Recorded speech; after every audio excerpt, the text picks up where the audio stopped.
What is a black hole? Well, the name is actually a little misleading because black holes aren't actually holes. They're regions in space that have a gravitational pull that is so strong that nothing can escape, not even light. Scientists know about two different sizes of black holes: stellar mass black holes and supermassive black holes. A stellar mass black hole is born when a massive star dies. That's a star that's larger than our own sun.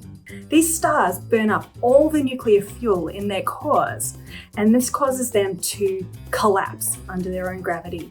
This collapse causes an explosion that we call a supernova. The entire mass of the star is collapsing down into a tiny point, and the area of the black hole is just a few kilometers across.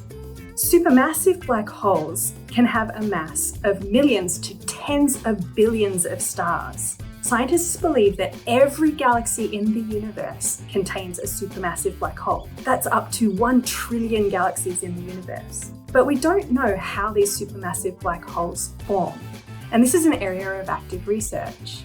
What we do know is that supermassive black holes are playing a really important part in the formation and evolution of galaxies and into our understanding of our place in the universe.